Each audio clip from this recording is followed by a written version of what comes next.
Pen drive ಕೇಸ್ನಲ್ಲಿ DK Shivakumar ಮತ್ತು H D. Kumaraswamy ನಡುವಣ ಟಾಕ್ ಫೈಟ್ ಮುಂದುವರಿತಾ ಇದೆ. ರಾಜ್ಯಪಾಲರನ್ನ ಭೇಟಿ ಮಾಡಿ ದೂರು ಕೊಡುವಂತಹ ಎಚ್.ಡಿ. ಕುಮಾರಸ್ವಾಮಿ ಅವರ ವಿಚಾರಕ್ಕೆ ಸಂಬಂಧಪಟ್ಟ ಹಾಗೆ ತಿರುಗೇಟನ್ನ ಕೊಟ್ಟಿದ್ದಾರೆ ಡಿಕೆ ಶಿವಕುಮಾರ್ ಅವರು. ದೂರು ಕೊಡ್ಲಿ, ಯಾರು ಬೇಡ ಅಂದಿದ್ದು, ಅವನ್ನ ಯಾರು ತಡೆದಿರೋದು, 15 ದಿನಗಳ ತನಿಖೆಯಲ್ಲಿ ಇವರ ಸಾಧನೆ ಏನು, ತನಿಖೆಗಳು ಯಾವ ರೀತಿ ದಾರಿ ತಪ್ತಾ ಇದೆ ಎಲ್ಲ ಹೇಳ್ತೀನಿ. ಒಕ್ಕಲಿಗರನ್ನ ಬಿಟ್ಟು ಅಟ್ಯಾಕ್ ಮಾಡಿಸೋದು ಇವರ ಸ್ಟ್ರಾಟಜಿ. ಸರ್ಕಾರದ ವಿರುದ್ಧ ಮಾಜಿ ಸಿಎಂ ಎಚ್.ಡಿ. ಕುಮಾರಸ್ವಾಮಿ ಗುಡುಗಿದ್ರು.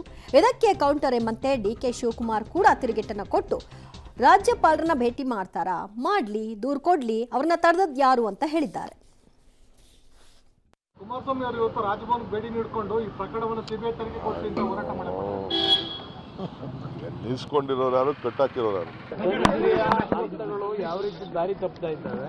ಇವರು ನಿಜಕ್ಕೂ ಈ ತನಿಖೆಯಿಂದ ಯಾರಿಗೆ ಶಿಕ್ಷೆ ಆಗಬೇಕು, ನಾನು ಡೇ 1 ಇಂದ ಹೇಳಿದ್ದೇನೆ, ತಪ್ಪು ಯಾರೇ ಮಾಡಿದ್ರು ಶಿಕ್ಷೆ ಅನುಭವಿಸಲೇಬೇಕು ಅಂತ. ಆದರೆ ಇಲ್ಲಿ ನಡೀತಿರ್ತಕ್ಕಂಥ ಒಂದು ವಾತಾವರಣ ನೋಡಿದ್ರೆ ಇವರಿಗೆ ಯಾರಿಗೂ ಶಿಕ್ಷೆ ಕೊಡಿಸಲೇಬೇಕಾಗಿಲ್ಲ, ಪ್ರಚಾರ ಬೇಕು. ಅದಕ್ಕೋಸ್ಕರವಾಗಿ ಇದು ನಡೀತಾ ಇರ್ತಕ್ಕಂಥದ್ದು. ಇಷ್ಟು ದಿವಸಗಳಾಯಿತು, 15 ದಿವಸದಿಂದ ಏನು ಇವರ ಸಾಧನೆ, ತನಿಖೆನಲ್ಲಿ ಯಾವ ಸಾಧನೆ ಮಾಡ್ಕೊಂಡಿದ್ದಾರೆ,